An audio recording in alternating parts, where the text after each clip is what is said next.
Alright, so I've got 3 fish swaps in about 4 weeks, back to back, and I started packing the vehicle here, packing the truck, and thought I should have been videoing what all I've been doing to prepare.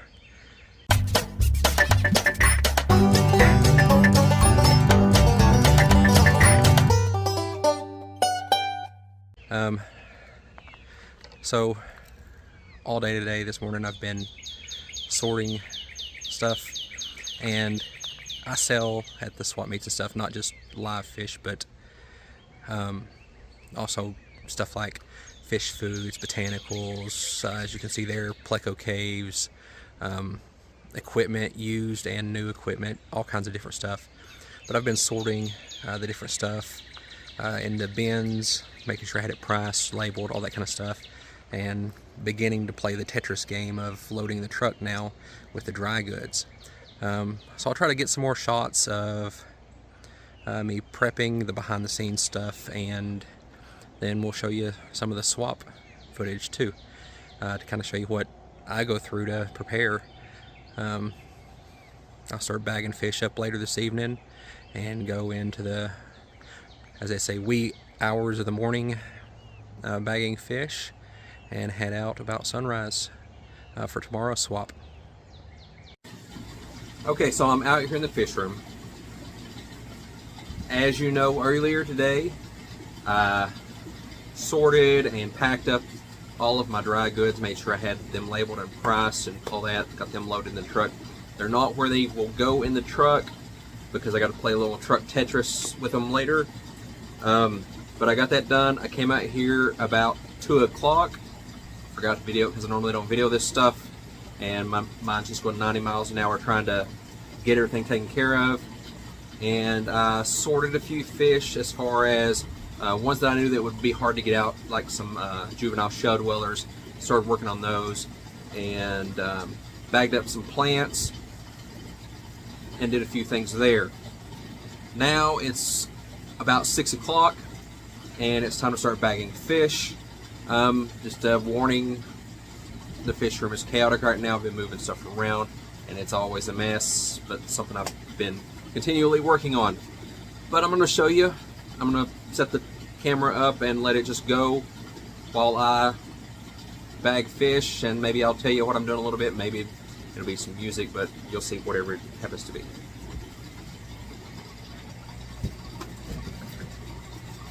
First things first, I keep styrofoam boxes, styrofoam coolers for this type of thing.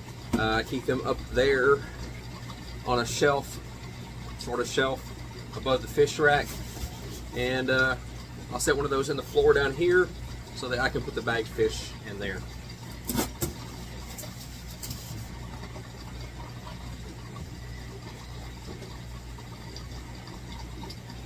I already got some bags out before I started recording because I forgot to record again. But I've got different size bags. I keep the small, I think it's like a 4-inch bag. I have my standard go-to that about everybody gets. It's a 6-inch bag. And I've got some that are a little bit larger. They're 10-inch bags. Right now they're just in one of those Sterilite drawer systems, but I'm looking at reorganizing and going with something completely different. Let me know if you got ideas on a bagging station or something, how to do that with limited space. I'm kind of thinking maybe a mobile cart type thing, a little small,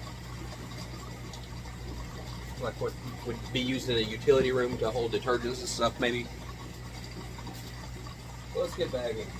The first thing that I'm going to bag is going to be in the back corner, so you probably won't see much of that, but I'll be back with the fish in a minute.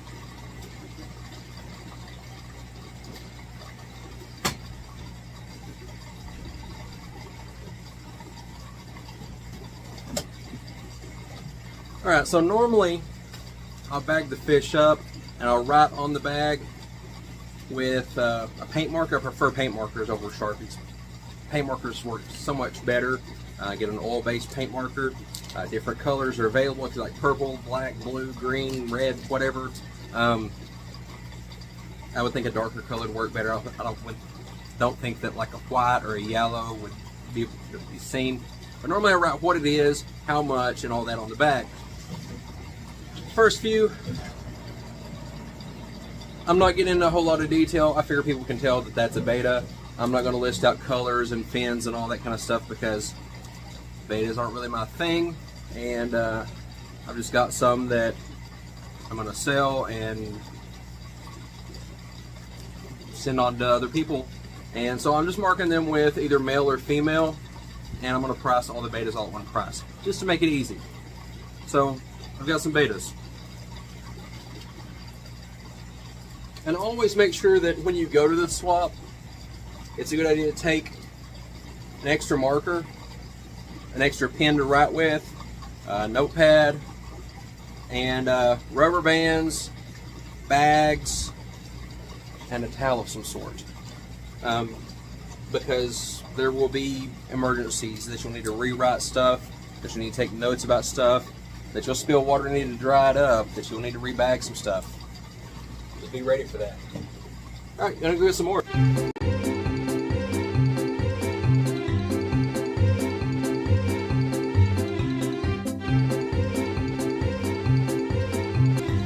And you can see me stepping around stuff on the floor. I've already got some fish in buckets and totes and stuff on the floor that I'll have to bag up or prepare later. But I sorted them out earlier, and that's what I'm stepping around down there.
I can rubber band bags of fish in my sleep until I start thinking about it. Hey, the camera's watching me, and then it just doesn't work.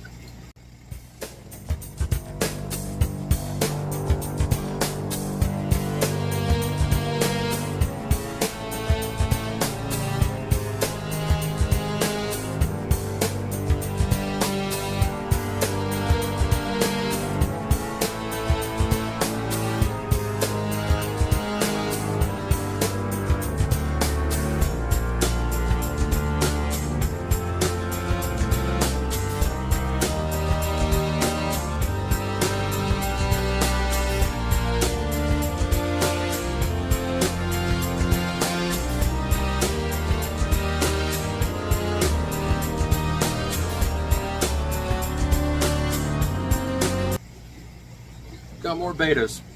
In the box they go. I typically don't plan out what all I'm taking as far as fish wise until the night of,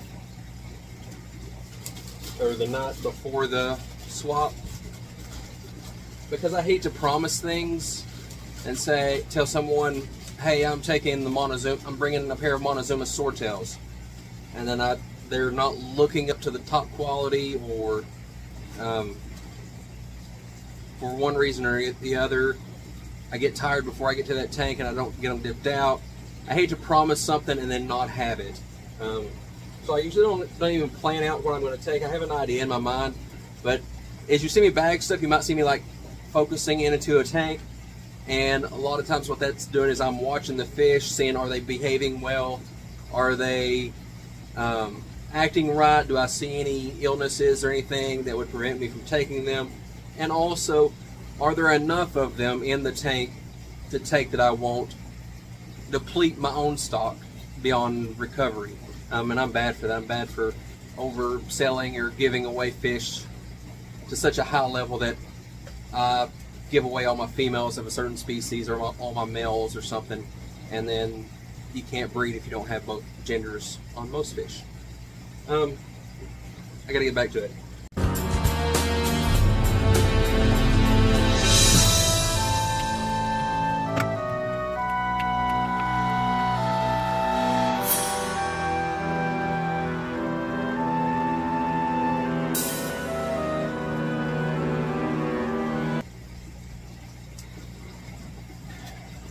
I was looking for another specimen container.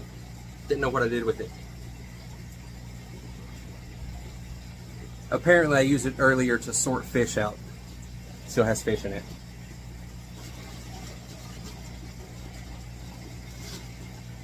These things are great. Different ones are different quality. This one is a little smaller than what I like, but the plastic on it's really thick, so that's really great. I think it was a Teoh special.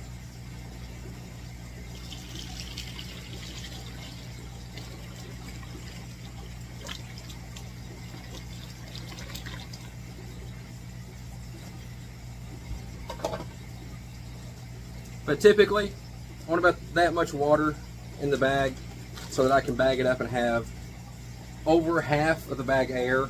That's where a lot of people mess up. Ideally, you'd have 2/3 of the bag air and 1/3 of it water. They don't need much water to survive for the swamp, for the temperate conditions.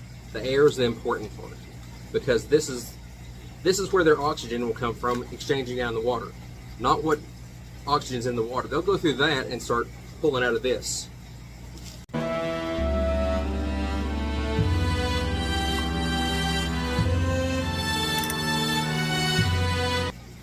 But as you probably saw there, I use compressed air off of my linear piston pump that runs the whole fish room. I sometimes will use an air compressor.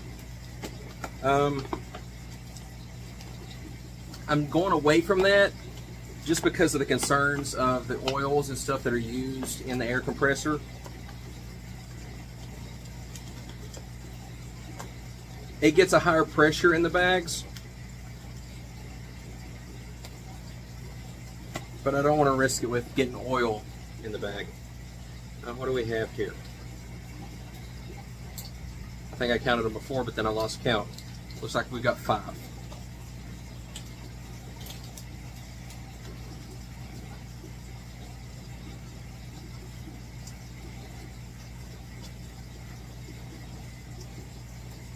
So I just write on the bag what it is, any special features, if it's a trio, a pair, a endangered species, part of someone name recognition worthy, if it's someone's certain strain or something, if it's proven, whatever, or if it's just a certain type of fish, I just put the name of it on there. On some species, I would include a scientific name, because the common names can get wonky sometimes in that multiple fish will use the same common name. But typically the more information you can include on the bag without making it overloaded where you can't see the fish will help you sell the fish better. And then if I don't know what kind of price to price the fish at, I will look it up on Google and see what different retailers are pricing that fish at, and then I go cheaper because I don't have the overhead that the retailers would, and there's no need for me to charge someone an arm and a leg for a fish like a retailer would at a brick and mortar store or an online store. And it's a fish swap. I want to sell the fish at a fish swap yeah, I want to make some money, but more or less I want to get the fish out to other people. So we got 5 fish.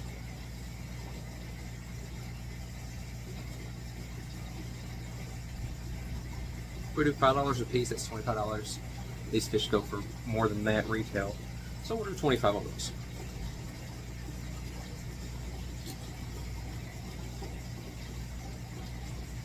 And just being completely honest, sometimes I'll take fish as swaps that I don't want to sell, but I'm okay. Like, I would like to get out there to other people, but I'm really wanting this fish myself. And I'll price it higher than what they probably should be. That way, hopefully they don't sell and I bring them back.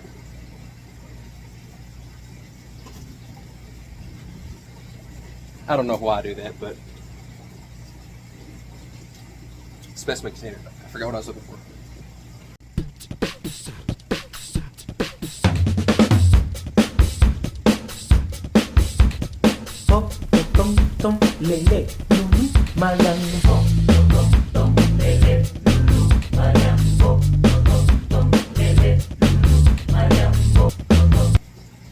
Something also to have with these specimen containers is a really small net. I had misplaced mine. Just found it.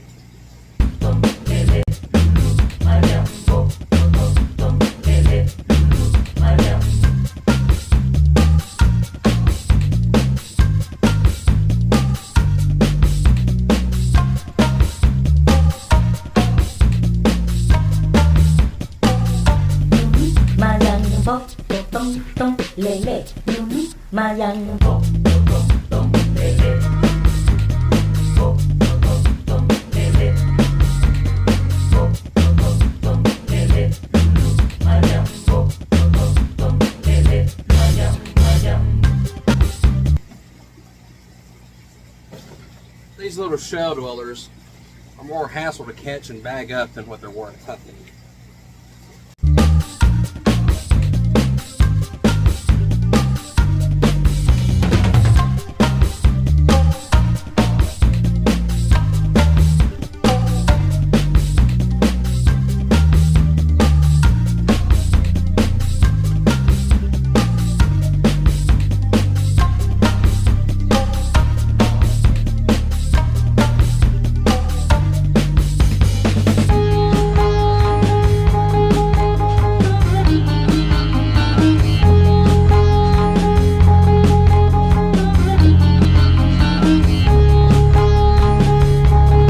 Shell dweller with a B.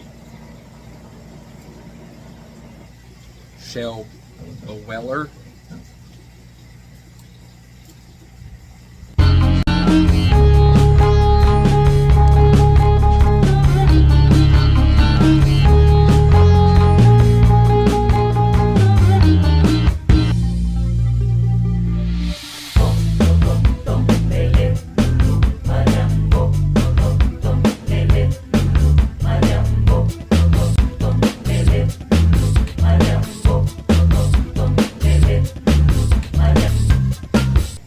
Will often use my 125 gallon tank over here as a reservoir for water for bagging fish. I came out and did a really good water change on it yesterday and then another one today to keep that one's water a little more pristine because it's such a higher volume of water. And it's at a, honestly, it's a lazy thing. It's at a height where I can easily dip into it. So if I can keep that water good, the fish in it, I just broke a rubber band. The fish in it will stay healthy. The nitrates and stuff will stay lower. And it will make a good bagging reservoir. I'll also run fresh water into a bucket and let it get to room temperature, which room temperature in here is currently 78.9 degrees. So But the amount of water that I run fresh usually isn't enough to take care of all the bagging needs, because sometimes you may have seen with the shell oilers, I'll have to flush out where they've made a mess in the specimen container or something, and to try to separate the debris in the specimen container from the fish. So I will use the water out of the 125 also. What do I have here? Oh yeah, Farewella.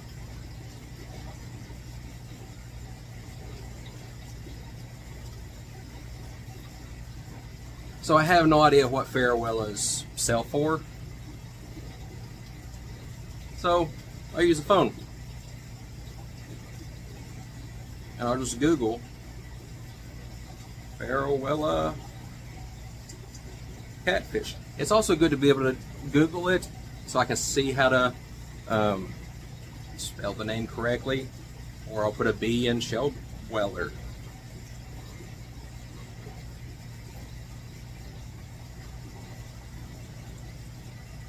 So I'll just find some different prices on here. There's one for 15, there's one for 25.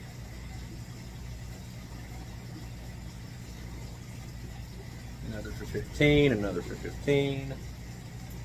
And so that gives me a ballpark of what places are pricing it at. And I'm tempted to price this one high because I love Farewellas and I normally don't keep them. But we'll go with $10 on a Farewella. I'll also put on here a common name of them. Twig catfish. And something, if you write on your bags, try to write clearly. If you know that you have bad handwriting, maybe block letter, capital, print, have someone else write it for you. Because at a swamp meet, it's really in who can get in and get out and get the fish the fastest. I'm not that way, but a lot of shoppers are that way. So if they are having trouble reading the bag, they're just going to go on by. If they go up to your tank, to your table, and you're dipping fish out of a tank, they're going to go on by. I saw that at a number of swamps that I've been to, that people are dipping fish out of tanks, and people just keep on going because they don't want to wait.